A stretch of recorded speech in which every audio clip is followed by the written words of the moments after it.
Et bonjour, bonjour, Free Talk du dimanche, le petit billet d'humeur de la semaine sur l'industrie du comics et tous ses dérivés. Oui, j'ai piqué la formule au commis des comics. Pour vous parler un petit peu de ce qui a fait un petit peu l'actualité cette semaine chez moi. Dans le nord de la France, c'est la neige. Voilà, la neige qui a bloqué la livraison, enfin des livraisons. Les camions ne pouvaient pas circuler. Neige plus verglas le lendemain. Donc du coup, il y a eu des sorties que j'ai pas pu avoir. Mais en fait, pas tant que ça, parce que ça a surtout bloqué les sorties du vendredi, donc j'ai eu quelques nouveautés en BD et en manga que j'ai pas eu, mais en comics, il y avait pas d'Urban cette semaine. Le Superman Batman World's Finest, il a été décalé au 17 la semaine prochaine, donc ça on en parlera la semaine prochaine. Donc les intempéries, et nous, dans les librairies, janvier, c'est souvent synonyme de retour, de renvoyer les produits, les comics, les BD et tout ce qu'il y a dans la librairie qui ont été commandés pour Noël. Donc en énorme quantité, maintenant il faut qu'on récupère la place et qu'on récupère un petit peu de fonds, donc du coup le surplus ça repart chez les éditeurs, enfin chez les diffuseurs du coup. Donc ces grosses campagnes de retour, on a des caisses complètes de produits retournés. Et c'est pas le cas que dans la librairie où je travaille, hein, c'est dans toutes les librairies du groupe et aussi dans certaines librairies indépendantes. Je suis passé voir mes potes d'Astro City aujourd'hui, vous allez voir, j'ai acheté pas mal de comics en VO. De plus en plus, hein. Mais il y a une raison. Pareil, on va en reparler. Euh, même chez Astro City, ils étaient dans les retours. Et puis chez eux, c'est pas comme chez moi. Moi, il y a une centrale où on envoie tout à la centrale et après ils se débrouillent. Eux, ils font tout à la main, quoi. Donc courage aux libraires en ce moment. Parce que c'est pas évident. Alors, du coup, je vous ai dit, cette semaine, il n'y a pas eu de sortie chez Urban. Il y a eu quelques sorties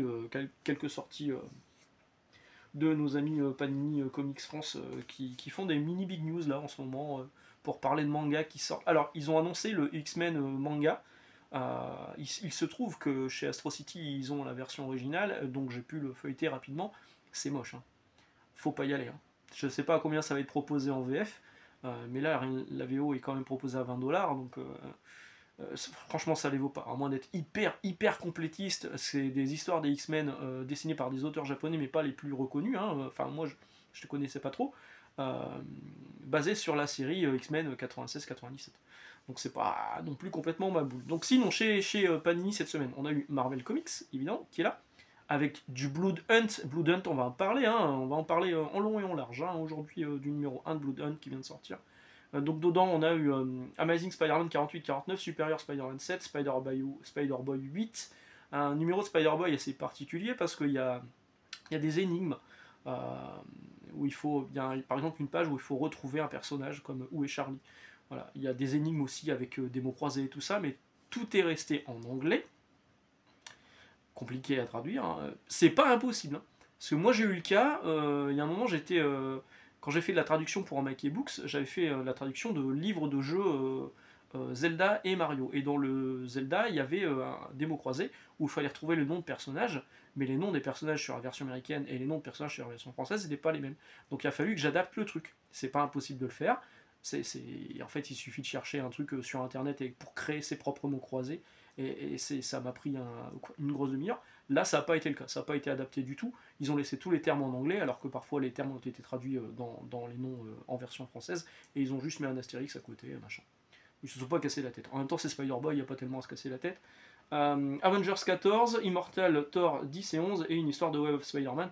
Et donc voilà, on voit qu'il y a des vampires ici, vous allez comprendre pourquoi il y a des vampires après. Rapidement, il y a aussi ça qui est sorti. Alors, il y a un truc qui est sorti qui s'appelle Marvel Heroes, qui est fait pour mettre en avant le Captain America Faucon.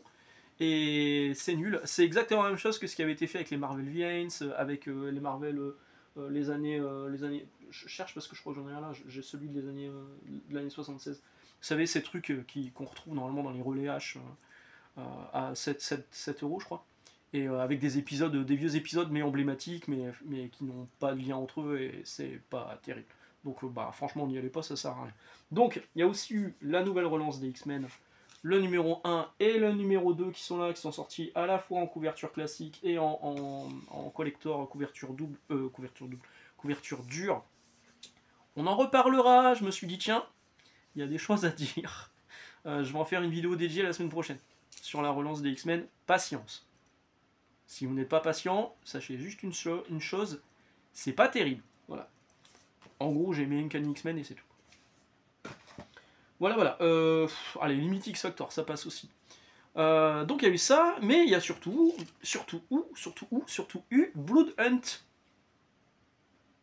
Et oui, alors Blood Hunt, qui est ici dans sa version classique, hein, pas la version Red Band avec les quelques pages et les quelques cases gore en plus, qui est proposé par Panini, donc là c'est 16 balles, la version Red Band en couverture dure, avec un fascicule en plus de 2 épisodes, parce qu'en fait ils vont reprendre les épisodes de Blood Hunt. Donc il y a 2 épisodes de Blood Hunt dans ce numéro 1 français, donc il y a 2 épisodes de Blood Hunt en fascicule dans la version collector Red Band. Oui, c'est pas intégré dans le collector, c'est un fascicule à part dans un paquet plastique. 25 €. Est-ce que ça les vaut? Pas sûr. Donc, mais en tout cas, c'est disponible. Voilà, si ça existe en version Red Band, tout comme le coffret Wolverine Red Band qui est apparu un peu partout sur les fiches de précommande sur Amazon, sur De Citre, sur tout ce que vous voulez. 30 €, ça sort en même temps que les autres au mois de mai, je crois. 9 mai, je sais plus. Bref, voilà. Panini l'a pas encore communiqué officiellement, mais vous pouvez déjà le précommander sur les sites de vente en ligne. Donc autant vous dire que c'est officialisé. Donc ils sortent un coffret avec les fascicules, machin. Donc là, les fascicules sont proposés à part dans la version collector de Blood Hunt pour 25 balles. Qu'est-ce que je voulais vous dire? Oui, alors, du coup, je l'ai lu, Blood Hunt. Même si je ne lis plus les Avengers de Matt Kay parce que je trouve ça nul. J'avais lu les premiers épisodes et je me suis dit, ouais, c'est franchement pas la peine. Bon, là, c'est clairement dans les Avengers de Matt Kay. C'est clairement un event plus basé sur les Avengers, même si d'autres personnages de l'univers Marvel, Miles Morales, Docteur Étrange, sont concernés aussi dedans. Ça démarre très vite et très très fort. Du coup, c'était plutôt pas mal. Ça fait vraiment blockbuster. Et à l'intérieur, donc, vous avez 2 épisodes de Blood Hunt. L'épisode de Doctor Strange numéro 15, qui est scénarisé par Jed MacKay et qui du coup apporte peut-être un peu plus que les autres tie-in qu'il y a à l'intérieur. Le Free Comic Book Day spécial Blood Hunt X-Men, qui est en ouverture du magazine et qui du coup spoil un petit peu un truc qui se passe à l'intérieur, qui spoil justement Dracula Blood Hunt numéro 1 qui est aussi dedans, Strange Academy Blood Hunt, ainsi qu'une histoire de Blood Hunters, mais je vais revenir en détail là-dessus. Hop là. Alors, au tout début, on a donc le Free Comic Book Day, qui nous montre que tous les super-héros et super-vilains qui utilisaient la matière noire explosent d'un coup, et du coup, ça recouvre la Terre, et il n'y a plus de soleil. Le soleil n'apparaît plus, donc du coup, tous les vampires en profitent pour sortir, et on avait vraiment l'impression qu'ils étaient là à juste attendre le bon moment, hein, et ils arrivent tous à ce moment-là. À la fin de cet épisode, on se rend compte qu'il y a une rencontre... oui. Une rencontre entre. Comment s'appelle ce personnage? Je l'ai noté. Je l'ai pas noté. La fille de Blade, ouais, j'ai pas noté son nom. Et Dracula, qui est donc un personnage qui était dans les Avengers de Jason Aaron avant, qui avait créé sa nation vampire. La fille de Blade et Dracula se rencontrent, mais en fait, ce que vous avez dans le Free Comic Book Day, qu'on vous montre cette rencontre entre la fille de Blade et Dracula, c'est littéralement le même épisode dans Dracula Blood Hunt, mais rallongé pour faire un épisode complet de 22 pages. Du coup, cet épisode Dracula Blood Hunt, il ne sert pas à grand chose, parce qu'on a déjà la rencontre qui est en 2 pages sur le Free Comic Book Day, et c'est largement suffisant, parce que le reste, ce qu'on voit dans Dracula Blood Hunt, clairement, ça sert à rien, on s'en fout. Ensuite, on a donc le premier épisode de Blood Hunt, voilà, où on vous explique un truc et on vous met voir 100% Marvel Moon Knight, mais surtout, il y a Blade, donc c'est un des personnages importants de Blood Hunt. Donc il y a Blade qui arrive chez Doctor Strange et Cléa, donc sa femme, la femme de Doctor Strange, et pour les saluer, donc il salue Cléa et il salue Étrange. Étrange, Cléa. Voilà, donc maintenant le Docteur Strange s'appelle Docteur Étrange. Alors c'est nul parce qu'en fait, Doctor Strange, le nom il est utilisé tout le long du truc. Hein. Il y a vraiment que là qu'il y a une erreur de traduction. Et c'est même assez étonnant parce que la traduction elle n'est pas de Geneviève ou de Nicole ou de qui que ce soit, elle est de Ben Cagé qui en général fait du bon taf. Donc je pense que vraiment ça c'est un oubli ou une faute d'inattention. Mais quand même ça fait chelou quand on le lit en se disant étrange, Cléa, what the fuck, qu'est-ce que c'est que ce délire? Et ça montre encore une fois que au niveau des relectures, chez Panini, c'est compliqué. Donc, il y a ça. Il y a quelques tournures de phrases aussi qui m'ont paru un peu bizarres. Je lisais des bulles et je tiquais un peu et je disais à Margot, ça se dit ça en français? Et elle me dit, bah, on devrait pas tellement dire comme ça. Oui, ça peut se dire, mais personne n'utilise cette formule-là comme ça. On n'utilise plus cette formule-ci. Donc du coup, il y a des formules, des tournures de phrases qui sont un peu bizarres et qui m'ont un peu sorti de ma lecture. Donc ça, c'est un peu dommage. Donc je vous ai dit, il y a Blood Hunt dedans, les épisodes 1 et 2. Juste après le premier épisode de Blood Hunt, vous avez l'épisode de Doctor Strange, enfin Docteur Étrange du coup, qui spoil ce qui se passe un peu plus tard dans Blood Hunt 2, dans Blood Hunt numéro 2, qui est après dans ce bouquin. C'est-à-dire qu'il y a Blood Hunt numéro 1, il y a l'épisode de Doctor Strange où il se passe un truc, et il y a Blood Hunt numéro 2, où on voit des personnages arriver chez le Docteur Étrange, alors qu'on les voit aussi arriver et qu'il se passe déjà un truc hyper important dans l'épisode de Doctor Strange. Ça nous spoil en fait ce qu'il y aura dans Blood Hunt numéro 2. Voilà. Pour le coup, peut-être que l'épisode de Doctor Strange est soit mal placé, soit c'est juste que ça a été mal foutu directement aux États-Unis à ce moment-là. Mais l'épisode de Doctor Strange, lui, il n'est pas inintéressant par rapport à ce qu'on voit dans Blood Hunt 2. Si on lit que Blood Hunt 1 et Blood Hunt 2, les épisodes américains encore une fois, on est un peu paumé. On se dit, tiens, on a loupé un truc. Bah, le truc qu'on a loupé, ça se passe dans Docteur Étrange. Voilà. Donc, ça, c'est les épisodes qui sont les plus sympas. Le Free Comic Book Day, Blood Hunt, Doctor Strange et Blood Hunt 2. Ensuite, on a Strange Academy, où il n'y a pas du tout Humberto Ramos au dessin. C'est 3 courtes histoires avec des personnages différents, et c'est OSEF total. On s'en bat les couilles de ce qui se passe à l'intérieur, ça n'apporte rien au récit, c'est juste certains personnages qui combattent des vampires, d'autres qui se transforment en vampires, et on s'en fout. Voilà, c'est très bien. Et ensuite, donc il y a Blood Hunt numéro 2. Ah ouais, dans Blood Hunt numéro 2, on voit aussi les Avengers qui, dans le numéro 1, ils rencontrent certains personnages vampires, ils se font défoncer. Mais ils se font défoncer littéralement. Hein. Vraiment, les Avengers, c'est des quiches. Hein. Alors qu'il y a quand même Captain Marvel dans l'histoire. C'est des quiches. Et dans Blood Hunt numéro 2, les Avengers qui sont revenus sur Terre retrouvent les mêmes personnages vampires et ils les défoncent en 2 pages et demie. En disant, leur seule excuse c'est on était mieux préparé. Bah mon cul, ouais. Mais n'importe quoi, sans déconner, t'es pas préparé. Ça fait des années que tu te prépares tes putains d'Avengers, sans déconner.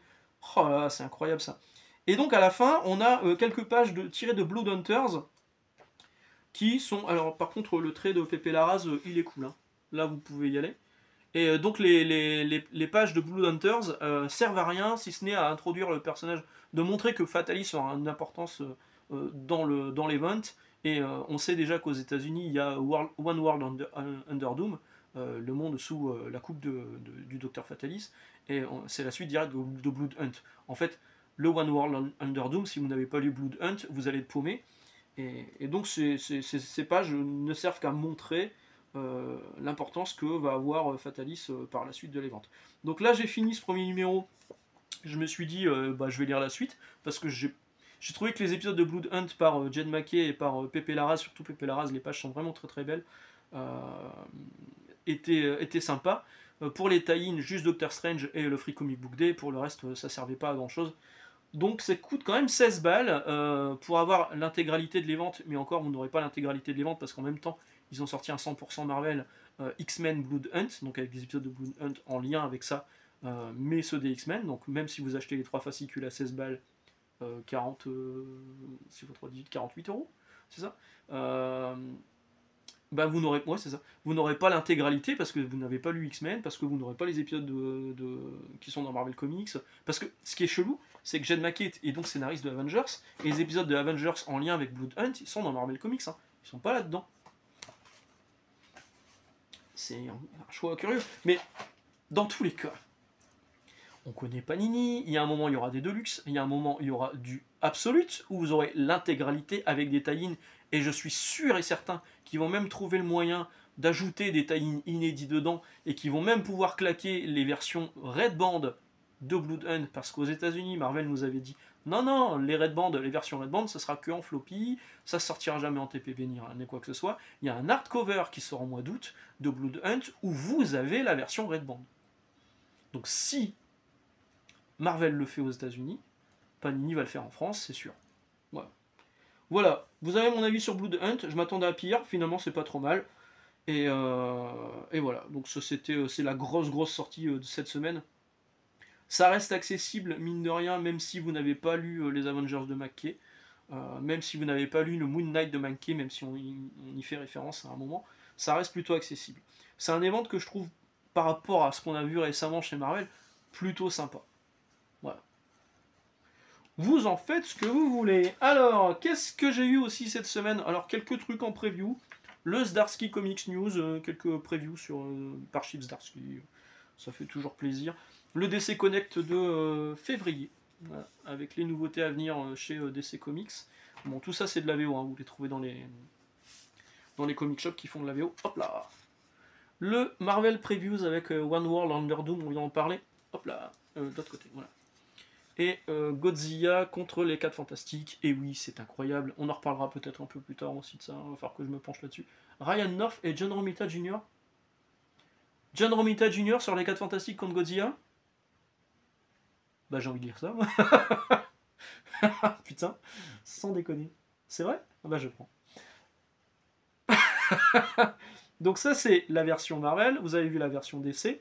Pour les autres éditeurs aux États-Unis, pour savoir ce qui va sortir et ce que vous pouvez acheter, il y a ça. Ça c'est le previews. C'est un truc énorme. Il peut se lire dans les deux sens. Voilà, c'est gigantesque. Ça coûte 5$ normalement. Normalement vous payez. Et je crois même qu'aux États-Unis, quand vous l'achetez, on vous déduit 5$ quand vous. Enfin, je suis pas sûr. Ça sera vérifié. Il y a longtemps, hein. Il y a longtemps que j'avais pas eu de previews entre les mains. C'est mes potes d'Astro qui m'en ont filé un. Du coup. Il y a les jouets, il y a Image Comics évidemment, il y a Boom Studio, IDW, tout est dedans. Tout ce qui n'est pas Marvel et DC, vous le retrouvez dans le previews. En VO, qu'est-ce que j'ai eu cette semaine? J'ai eu Spectacular Spider-Man. Bon, évidemment, là, pour l'instant, j'ai pas lu. Hein. Je viens littéralement d'aller chez Astro City, je viens seulement de les récupérer. Donc j'ai eu ça. Spectacular Spider-Man. Sur le numéro précédent, je me disais, ça va. Ils auraient dû arrêter avant. Ils auraient dû arrêter à la fin du premier arc, qui était plutôt cool. Le deuxième arc sert pas à grand chose pour le moment. Je suis un peu déçu. J'espère que la série s'arrêtera avec cet arc-là, parce que là, c'est vraiment tiré sur la corde. En plus, Ramos est plus là. J'ai eu le Justice League Unlimited numéro 2. Je vous ai dit, j'avais acheté le premier juste parce qu'il y avait Batman Hush 2 dedans. Et je me suis rendu compte par la suite que les épisodes d'Absolute Power, voilà, c'est clairement la preview. Et donc ça, c'est clairement la suite de Absolute Power. Donc j'ai pas envie d'attendre une VF, je prends la VO. Et vu que j'ai arrêté Ultimate X-Men... D'ailleurs, X-Men manga, c'est marrant parce que ça existe déjà, en fait, c'est Ultimate X-Men. J'ai arrêté Ultimate X-Men et j'ai arrêté Spider-Boy, donc je me suis dit, allez, vas-y, je me fais plaisir, hein, Justice League Unlimited, je le fais péter. J'ai d'autres titres, hein, X-Men Ultimate, qui sont un peu sur la sellette parce que ça y est, ça fait 1 an là, 1 an et demi. Que tout est dispo, ça fait 1 an pour Ultimate Black Panther. Et Ultimate Black Panther, donc là j'ai eu 2 numéros d'un coup parce que j'avais beaucoup de retard, le numéro 11. Oui, c'est le Docteur Étrange que vous avez sur la couverture, effectivement. Le Docteur Étrange version Ultimate. Le numéro 12. Une fois que j'aurai fini ce numéro 12, je prendrai une décision, savoir si j'arrête ou je continue Ultimate Black Panther. Parce que je trouve qu'il ne se passe rien dans cette série et c'est un peu décevant. Ultimate, par contre, bon, je vais continuer, je pense. Parce que c'est là où il se passe des trucs dans l'univers Ultimate actuel. Dans Spider-Man, il se passe pas grand chose. Mais la série Ultimate, ils essayent de faire des trucs. Donc, là, les personnages que vous voyez sur cette couverture de Dark Ruin, c'est les Ultimate Gardiens de la Galaxie. Et oui, et oui, et oui. Je vais pas me spoiler. C'est tout pour Marvel, c'est tout pour Marvel. Je vous ai montré rapidement Absolute Power 1 et 2. J'ai récupéré le 3 et 4, ça y est, dans des variantes cover. Hop. Ça, normalement, Damien m'a expliqué que c'était une connecting cover à la base, mais bon, il avait plus que celle-là, donc il m'a filé celle-ci. Damien d'Astro City. Et celle-ci, je ne connaissais pas l'artiste, il s'appelle Spears. Voilà. Hop là. Je vais pouvoir finir Absolute Power avec son numéro 3 et 4, enfin. Est-ce que je vous ferai pas une vidéo une fois que... Oui, ça serait le moment. Sans spoiler. On va voir si c'est possible d'en parler sans spoiler. Mais ça serait le moment d'en faire une vidéo.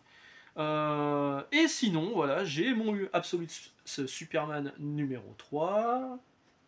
Voilà. J'ai mon Absolute Batman numéro 4. Oui, c'est Walter au dessin, c'est Gabriel Walter, il me semble. Scott Snyder avait dit que c'était un peu son Batman Year One. C'est la première fois où Bruce met le costume. Cet épisode spécial, et du coup ça permet à Nick Dragota de prendre une pause sur un numéro. Et j'ai mon Absolute Wonder Woman numéro 3. Voilà. Donc une couve très énigmatique et très gothique. Ah, j'ai aussi ça, aussi Batman Long Halloween. Le numéro 4. Qui sortira assurément pour la fin d'année chez Urban. Il y a de grandes chances que ce soit ça. Niveau comics, c'est à peu près tout, juste ça. Regardez, Tales from Alaric numéro 2, voilà, je l'ai reçu. Le numéro 1, c'était celui-ci. Voilà. Il est un peu plus gros le numéro 1, ou alors c'est la qualité de papier qui est différente. Mais voilà, donc le numéro 2 est dispo. N'hésitez pas à contacter Alaric pour ça. Alaric, c'est ce bonhomme que vous avez derrière. Ah merde, j'ai perdu mon truc là. Hop là. Je trouve que. Alaric, quand même, ça fait un moment qu'on se pratique, hein. Je trouve qu'il y a un glow-up. Alors déjà sur la personne, hein, la personne a perdu du poids, la personne a gagné en sexitude, la personne est absolument magnifique, mais au niveau du trait, je trouve qu'il y a une amélioration, c'était déjà bien avant, hein, mais je trouve qu'il y a vraiment un truc dans son trait qui a passé un cap. Ma femme, qui n'est pas lectrice de comics, elle a feuilleté, elle fait « C'est vrai qu'il dessine bien quand même ». Voilà, Alric, c'est pour toi.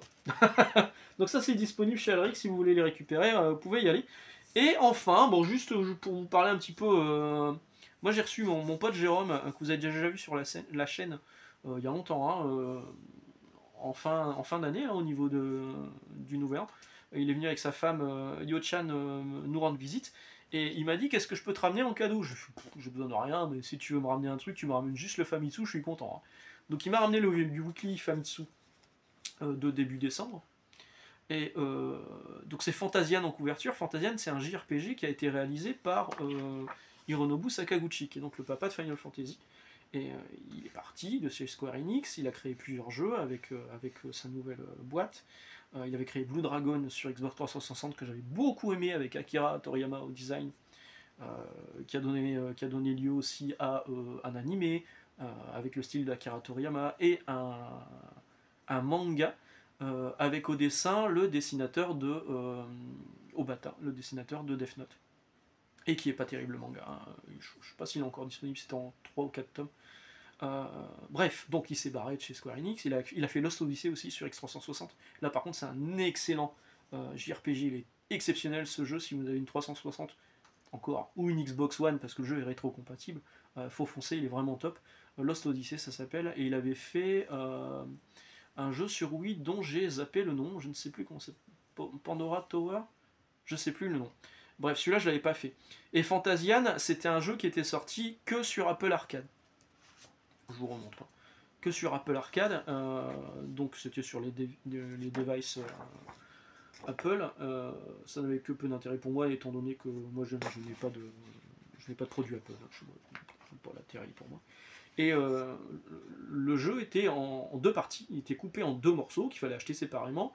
Et tous les décors étaient faits en diorama. Ils ont vraiment fait des dioramas, ils ont vraiment fait des petites maquettes en fait, qu'ils ont numérisées, et après les personnages ont été intégrés en 3D dedans. Il y a un système de combat qui est plutôt original où on peut stocker les monstres pour les combattre après, tous d'un coup, plutôt sympa. Et donc du coup j'ai lu avec mon Google Trad pour m'aider l'article qu'il y avait dans Famitsu, et qu'est-ce que j'ai fait qu'est-ce qu'il a fait Papy Boulet? Ben, il a commandé Fantasian, voilà. Donc j'ai Fantasian qui doit arriver là sous peu, parce que il est sorti début décembre sur PS5. Vous avez les 2 jeux qui sont compilés en un seul, en 4K, machin, tout ça, pour que ça fasse beau. C'est lui, hein, Hironobu Sakaguchi, c'est lui. Et voilà. Qu'est-ce que je suis faible, hein. Et si j'avais pas eu ce Famitsu, je pense que je l'aurais même pas acheté. Ah là là, quelle blague. Bon, allez, je vais vous laisser là. On va se retrouver mardi, où on parlera donc de la relance des X-Men chez Panini en VF maintenant. Est-ce que ça vaut le coup? Non. Et on se retrouvera aussi jeudi. Alors jeudi par contre j'ai pas encore d'idée, mais bon, d'ici là je vais avoir trouvé. Excellente journée, excellente lecture, bon dimanche, et bonne reprise pour ceux qui ont repris, là, les profs, les gens qui étaient en vacances pendant les vacances de Noël. Bref. Je sais que c'est un peu dur pour vous, mais dites-vous que c'est nous, on s'est jamais arrêté. Allez, à plus, ciao.